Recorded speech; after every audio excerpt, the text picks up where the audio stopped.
Hello friends, welcome to my channel Excel Civil Engineering Interview. Today is session number 5 and the question for the interview is this: why beams are designed as under reinforced?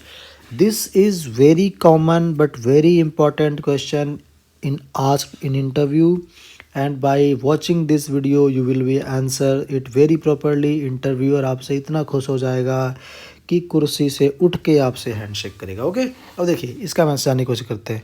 पहले इसका पूरा मैं मतलब beam आपको बताया था, beam is any horizontal member which takes load in transverse direction. Column के उस पे विंडो के ऊपर जैसे बताया था लिंटल बीम होता है ना। तो ये एक आपका बेसिकली ये फ्लेक्सरल मेंबर है, ये बेंडिंग से अपना लोड लेता है। ठीक है, अंडर इनफोर्स का मतलब क्या है? अंडर इनफोर्स, ठीक है ना, जैसे कहते हैं अंडर स्टेटमेंट है ये, या कहते हैं ये अंडर डॉग है ना। तो अंडर मतलब कुछ भी होता है कि उससे कम जितना होना चाहिए उससे, तो किससे कम? बैलेंस्ड सेक्शन से कम, है ना। बैलेंस्ड सेक्शन एक पढ़ा होगा आपने, balance section, under enforce section, उससे कम जो सरिया है तो उसको अंडर इनफोर्स बीम बोलते हैं। अभी हम किसी और वीडियो में बताऊंगा आपको बैलेंस सेक्शन क्या होता है, अंडर इनफोर्स क्या होता है, ओवर इनफोर्स क्या होता है। बट अभी हम ये क्या जानना केवल चाह रहे हैं कि हम बीम को अंडर इनफोर्स्ड क्यों डिज़ाइन करते हैं। देखिए यहाँ पे एक आपको ये दिखाया हुआ है ना, ये देखिए ये क्या है, बैलेंस सेक्शन। आपको बैलेंस सेक्शन में क्या है कि ये आपका न्यूट्रल एक्सिस है। न्यूट्रल एक्सिस पे क्या होता है? T is equal to C, है ना। Tension is equal to compression. ये देखिए यहाँ ये आपका कंप्रेसिव रीजन है, ये आपका टेंसाइल रीजन है ना। ऊपर से अगर लोड पड़ रहा है, पड़ा होगा आपको, तो ऐसे ये बेंड होगा ना, तो ये नीचे आपका टेंशन जनरेट होगा, ऊपर कंप्रेशन जनरेट होगा। तो ये यहाँ पे ये देखिए कंप्रेशन है, ये सबसे ज़्यादा कंप्रेशन इस वाले इस वाले उस पे है लेयर पे, फिर घटते घटते घटते यहाँ ज़ीरो हो गया, यहाँ पे आ गया ज़ीरो, फिर यहाँ से बढ़ रहा है। अब यहाँ जो ये बढ़ रहा है, ये बढ़ रहा है आपका टेंशन। तो tension is equal to compression जिस एक्सिस पे है उसको बोलते हैं न्यूट्रल एक्सिस। ठीक है, अब देखिए अंडर इनफोर्स में क्या होता है कि under enforce section is a section in which steel is lesser than the steel used in balance section. ठीक है, तो सरिया कम लग रहा है तो ऑब्वियस सी बात है कि सरिया महंगा होता है। देखिए आज के डीएसआर में आपका जो है सरिया 89 केजी रुपीज़ पर केजी है। ठीक है, ये बहुत महंगा सरिया है। नॉर्मली जो अगर आप केवल कंक्रीट इस्तेमाल करते हैं तो वो 6000 केजी पर एम क्यूब होता है, केजी पर रुपीज़ 6000 पर एम क्यूब है रेट। और सरिया अगर उसमें आरसी से डाल दे तो ये 6000 की जगह ये मान ली 10,000 हो जाता है।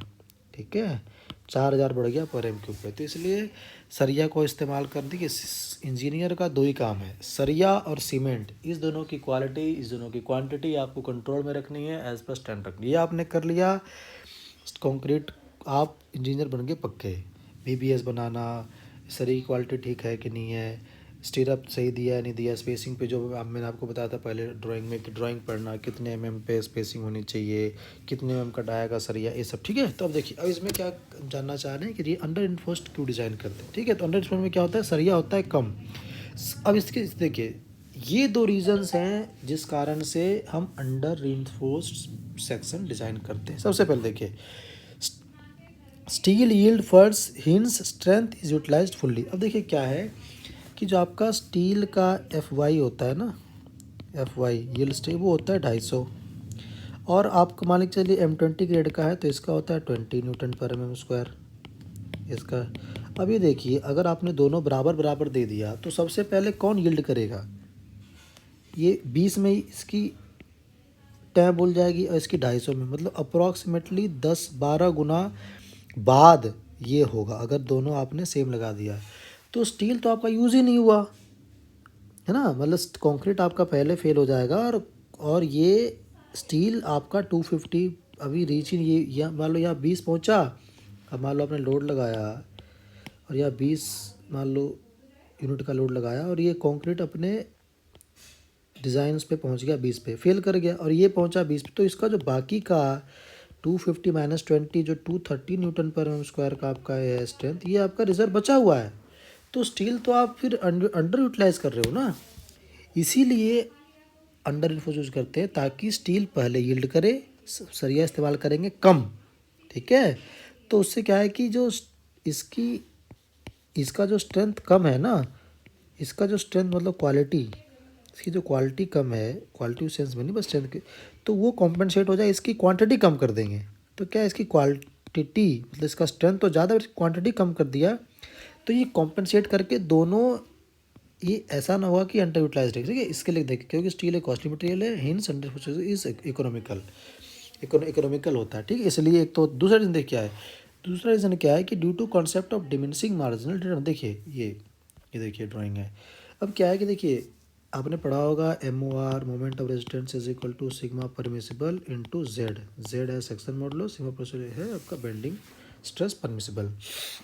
देखिए जैसे जैसे आपका एरिया ऑफ स्टील बढ़ रहा है ना, ये देखिए जैसे जैसे आपका एरिया ऑफ स्टील बढ़ रहा है, वैसे वैसे area of moment of resistance भी बढ़ रहा है, ठीक है। लेकिन जो देखिए जो बढ़ने का वो है रेट ऑफ जो बढ़, देखिए मान के चलिए ये और ये एक यहाँ पे है, और एक देखिए ये, और देखिए आपका ये दोनों, ये भी एक्स है, ये भी एक्स है, लेकिन ये जो एम ओ आर है, ये देखिए ये y1 है और ये y2 है, x बराबर x but y1 is return to y2। मतलब एक स्टेज के बाद आप जितना सरिया ऐड कर रहे हैं ना, उतना कमेंसुरेट, उतना प्रोपोर्शनल में मोमेंट ऑफ रेजिस्टेंस नहीं बढ़ रहा। इसी अब क्या इसको बोलते हैं डिमिनिशिंग मार्जिनल रिटर्न। देखिए आप मान लीजिए भूखे हैं, आपने पहली रोटी खाई, आपकी जितनी भूख मिटी, और फिर दूसरी खाई, तीसरी खाई, छठी खाई, जो पाँचवीं के बाद अब छठी खाई ना, तो उतनी भूख नहीं मिटेगी जितनी आपकी पहले से मिटी, समझ गए। इसको बोलते हैं डिमिनिशिंग मार्जिनल रिटर्न। ये इकोनॉमिक्स का एक बहुत अच्छा कॉन्सेप्ट है। इसमें कहते हैं कि भाई आप मान लीजिए किसी गरीब को 100 रुपये दीजिए, उसके लिए जितना काम या जितना खुश होगा उतना, मान लीजिए किसी पास आप अंबानी को 100 रुपये दीजिए, है 100 रुपये ही, बट उससे उसको ज़्यादा खुशी या उसको यूटिलिटी नहीं मिलेगी ज़्यादा। इसको बोलते हैं डिमिनिशिंग मार्जिनल रिटर्न। अंबानी यहाँ पे है, इसके बाद ऑलरेडी मान लीजिए इतना, अब यहाँ पे 100 और दिया, कितना ऐड हुआ, बिल्कुल इतना। लेकिन कोई मान लीजिए यहाँ पे है, इसको इतना दिया, देखिए ये इतना खुश हो जाएगा।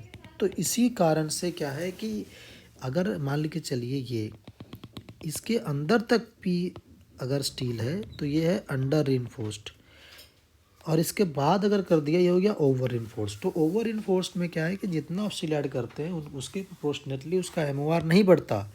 This is the reason we use under reinforced section due to concept of marginal utility, कि उतना स्टील जितना हम ऐड करेंगे महंगा है, बट उसके प्रोपोर्शनेटली हमें M O R moment of resistance नहीं मिलता। इसलिए it is beneficial, it is economical to use under reinforced section than balanced or over reinforced sections. Okay, so these two are the reasons why we use under reinforced beam section. Okay, ये अगर आपने बता दिया कि जी पहला तो आपका steel yield करेगा पहले, इसीलिए उसका स्ट्रेंथ हम फुट यूटिलाइज कर लेंगे, और दूसरा due to concept of diminishing marginal return, क्योंकि एक टाइम के बाद आप कितना स्टील ऐड कर दीजिए, the rate of addition of extra M O R moment of resistance is not that much proportional as per steel, इसीलिए हम अंडर रिइंफोर्स्ड सेक्शन यूज़ करते हैं, ठीक है।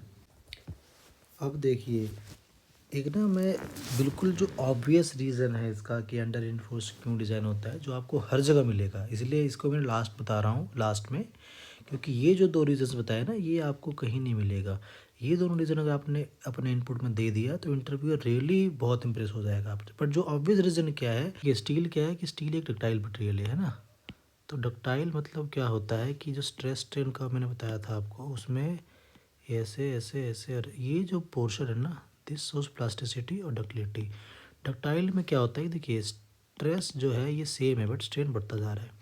तो ductility is a property of material by virtue of which it shows continuous strain without any loss in strength, है ना। तो इसमें देखिए होता क्या है इससे, कि जब मान के चलिए कोई अर्थक्वेक आया या एकाएक कोई सडन लोड आया, तो आपके आरसीसी का स्ट्रक्चर है बीम है, तो वो यील्ड करेगा।